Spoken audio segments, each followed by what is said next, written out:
Right, నమస్తే, welcome to Andhraprabha. Telangana రాజకీయాలు ప్రస్తుతం మరోసారి వేడెక్కాయి. కానీ ఈసారి ప్రతిపక్షం కాంగ్రెస్పై చేస్తున్న దాడి కంటే కాంగ్రెస్ నేతలే ఒకరిపై ఒకరు చేసుకుంటున్న రాజకీయ పోరాటమే ఎక్కువ ఆసక్తిని రేపుతోంది.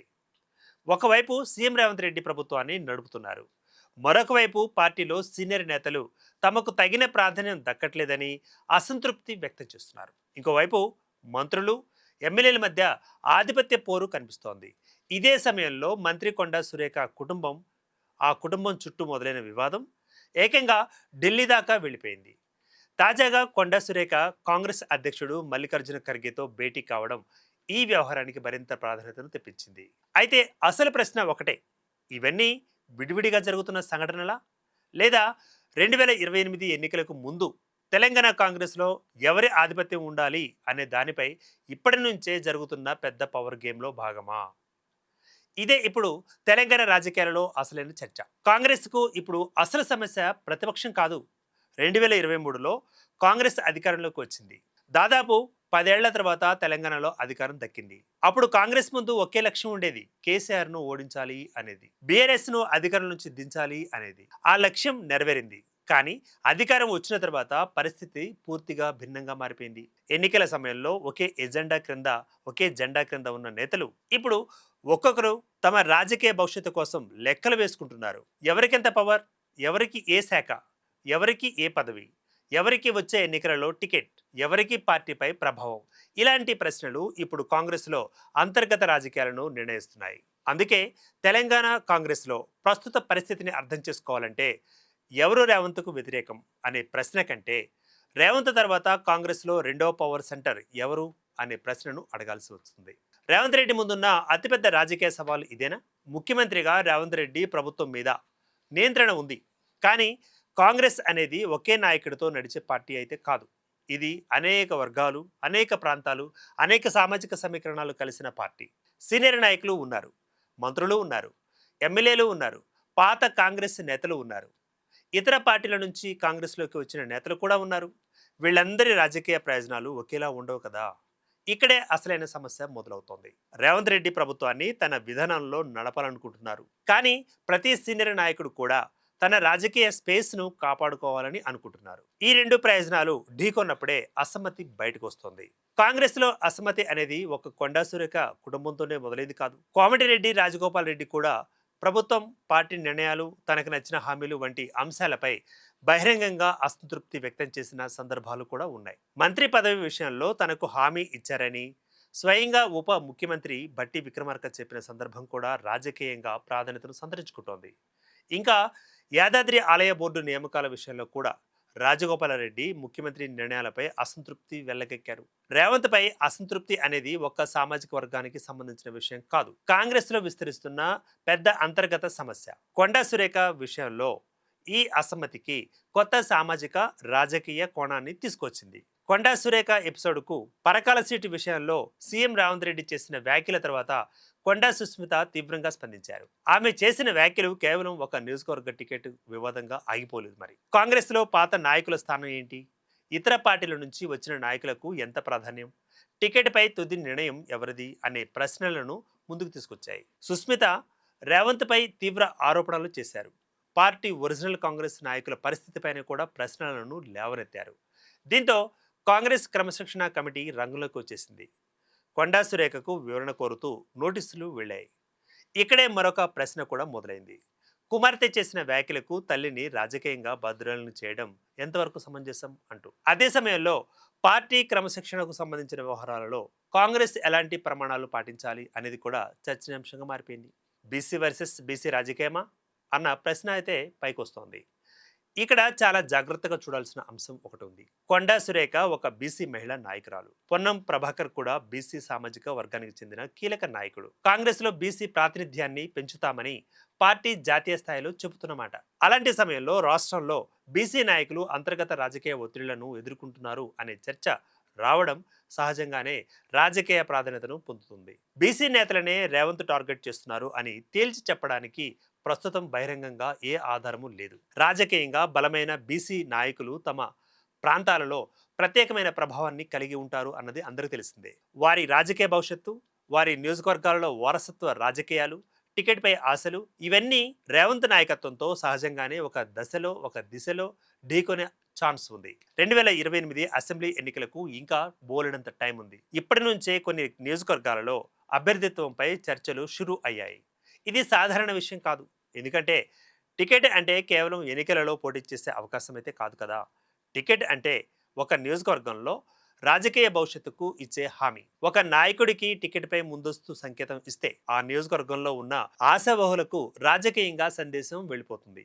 అందుకే పరకాల ఎపిసోడ్ను కేవలం రేవూరి ప్రకాష్ రెడ్డి వర్సెస్ కొండా కుటుంబం అని చూడటం సరిపోదు. ఇక్కడ వచ్చే ఎన్నికలలో కాంగ్రెస్ టికెట్లను ఎవరు ప్రభావితం చేస్తారు అనే పెద్ద ప్రశ్నకు సంబంధించిన సంకేతంగా కూడా చూడాల్సింది. కాంగ్రెస్ లో 3 రకాల పవర్ సెంటర్లు కనిపిస్తున్నాయని రాజకీయ విశ్లేషణ చెబుతోంది.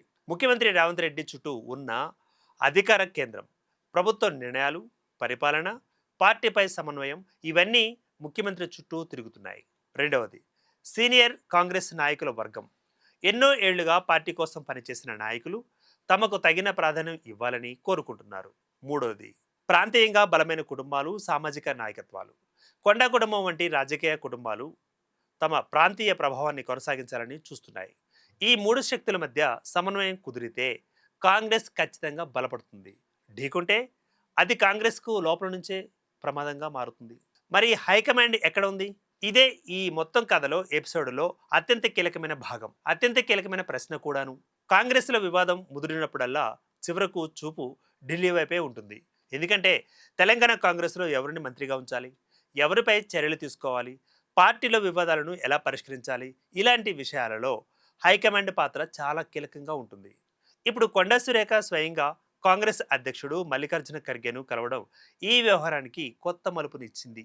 తాజా పరిణామాలపై ఆమె ఖర్గేకు వివరించినట్లుగా వార్తలైతే వినిపించాయి. ఈ వివాదం ఇప్పుడు హైదరాబాద్లోని పరిష్కారం అయ్యే స్థాయిని దాటిందా అనే ప్రశ్న కూడా వస్తోంది. ఇక కేబినెట్ రీషఫిల్ చర్చ మరొక కొత్త టెన్షన్గా మారింది. తెలంగాణలో కేబినెట్ పునర్వ్యవస్థీకరణపై ఊహాగానాలు కూడా కొనసాగుతున్నాయి. ఈ వేగవంతం చేయవచ్చనే రాజకీయ చర్చ కూడా తెరపైకి వచ్చేసింది.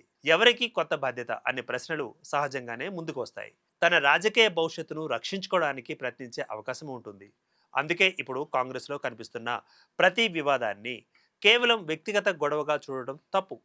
దాని వెనుక మంత్రి పదవి, పార్టీ పదవి, టికెట్టు, ప్రాంతీయ ఆధిపత్యం, భవిష్యత్ నాయకత్వం వంటి అనేక లేఖలు ఉంటాయి. రేవంత్కు అసలైన ప్రమాదం ఎవరు అన్నది ఇంకొక ప్రశ్న. ఇది కూడా చాలా ఆసక్తికరమైన ప్రశ్నే. రేవంత్కు అసలు ప్రమాదం ఒకే నాయకుడి నుంచి వస్తుందా, లేక అసంతృప్తి ఉన్న అనేక మంది నాయకులు, నేతలు కలిసే పరిస్థితి వస్తుందా? ఇప్పటి వరకు తెలంగాణ కాంగ్రెస్ లో అసమ్మతి ఎక్కువగా విడివిడిగానే కనిపిస్తోంది. ఒక్క నాయకుడు ఒక అంశంపై మాట్లాడుతున్నారు, మరొక నాయకుడు మరొక అంశంపై మాట్లాడుతున్నారు, ఇంకొకరు తమ నియోజకవర్గ సమస్యలపై అసంతృప్తి వ్యక్తం చేస్తున్నారు. ఇది రేవంత్కు ఒక రకంగా ప్లస్ పాయింటే. ఎందుకంటే అసమ్మతి ఉంటే అది ఒకే నాయకత్వం క్రిందికి ఒకే ప్రత్యామ్నాయ శక్తిగా మారడం లేదు కాబట్టి. ఒక్క ముఖ్యమంత్రి తన పార్టీలో అసమ్మతిని నియంత్రించగలగాలి. అసమ్మతిని పూర్తిగా అణచివేయడం కూడా ప్రమాదకరమే. ఎందుకంటే కాంగ్రెస్ లాంటి బహుళ నాయకత్వ పార్టీకి అంతర్గత ప్రజాస్వామ్యం కూడా అవసరం. రేవంత్ రెడ్డి ముందున్న అసలు సవాల్ ఇదే. అసమ్మతిని ఎలా మేనేజ్ చేయాలి, ఎవరిని దగ్గర చేసుకోవాలి, ఎవరిపై క్రమశిక్షణ చర్యలను తీసుకోవాలి, ఇక ఎవరికి రాజకీయ స్పేస్ ఇవ్వాలి. ఇవే వచ్చే 2 ఏళ్లలో తెలంగాణ కాంగ్రెస్ భవిష్యత్తును నిర్ణయించే అంశాలు. బీసీ నేతల ప్రశ్నను కూడా కాంగ్రెస్ ఇక్కడ తేల్చాల్సిన అవసరం ఏర్పడింది. కాంగ్రెస్ అధిష్టానం ఒక స్పష్టమైన రాజకీయ సందేశం ఇవ్వాల్సిన పరిస్థితి ఏర్పడింది. బీసీ నాయకులకు పార్టీ ఎంత ప్రాధాన్యత ఇస్తుంది, మహిళా నాయకులకు ఎంత రాజకీయ స్థలాన్ని ఇస్తుంది, పాత కాంగ్రెస్ నేతలు, కొత్తగా వచ్చిన నేతల మధ్య సమతుల్యత ఎలా ఉంటుంది, కుటుంబ రాజకీయాలకు పార్టీ ఏ విధానం పాటిస్తుంది, టికెట్ల విషయాల్లో ముందస్తు హామీలకు ఏమైనా నియమాలు ఉన్నాయా, ప్రతి నియోజకవర్గ వివాదం చివరకు సామాజిక సమీకరణాల దిశగా వెళ్లే ఛాన్స్ ఉంది. తెలంగాణ కాంగ్రెస్ రాజకీయాలను చూస్తూ ఉంటే ఇది కేవలం రేవంత్ రెడ్డి వర్సెస్ కొండా సురేఖ కథ కాదు. ఇది కూడా కేవలం రేవంత్ వర్సెస్ రాజగోపాల్ రెడ్డి కథ కాదు. ఇది మరొక కథ, మరింత పెద్ద కథ. కాంగ్రెస్ లో అధికారం ఎవరి చేతిలో ఉంటుంది, పార్టీ నిర్ణయాలను ఎవరు ప్రభావితం చేస్తారు, 2028లో టికెట్లను ఎవరు డిసైడ్ చేస్తారు, సీనియర్ నేతలకు ఎంత స్వేచ్ఛ ఉంటుంది, ఈ ప్రశ్నలు అన్నింటికీ సమాధానం వచ్చే కొద్దీ తెలంగాణ కాంగ్రెస్ అసలు పవర్ మ్యాప్ బయటపడిపోతుంది. ఇక చివరి ట్విస్ట్ ఇదే. అదేంటంటే ఇప్పటి వరకు తెలంగాణ కాంగ్రెస్లో అసమ్మతి ఉంది, కానీ అది ఒకే చోట కేంద్రీకృతం కాలేదు. ఇప్పుడు కొండా సురేఖ వ్యవహారం, రాజగోపాల్ రెడ్డి అసంతృప్తి, కేబినెట్ మార్పుల చర్చ, టికెట్లపై ముందు రాజకీయాలు, పార్టీ క్రమశిక్షణ చర్యలు, హైకమాండ్ జోక్యం ఇవన్నీ ఒకేసారి కనిపిస్తున్నాయి.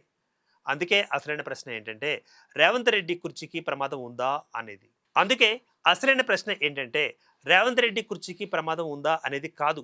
రేవంత్ రెడ్డి తన తర్వాతి 2 ఏళ్ల రాజకీయ ప్రయాణంలో ఈ అసంతృప్తి శక్తులన్నింటినీ ఎలా బ్యాలెన్స్ చేస్తారు అనేది. ప్రతిపక్షాన్ని ఎదుర్కోవడం ఒక ఎత్తు, సొంత పార్టీలోని పవర్ సెంటర్లను ఒకే దారిలో నడిపించడం మరొక ఎత్తు. ఇప్పుడు తెలంగాణ కాంగ్రెస్లో రెండో పరీక్ష మొదలైంది. కొండా సురేఖ ఖర్గేను కలిసిన తర్వాత ఢిల్లీ నుంచి ఎలాంటి సందేశం వస్తుంది? కేబినెట్లో మార్పులు వస్తాయా? ఇంకా ఎవరిపై క్రమశిక్షణ చర్యలు ఉంటాయి? టికెట్ల విషయంలో రేవంత్కు ఎంత స్వేచ్ఛ ఉంటుంది? ముఖ్యంగా బీసీ నేతల విషయంలో కాంగ్రెస్ హైకమాండ్ ఏం స్టాండ్ తీసుకుంటుంది?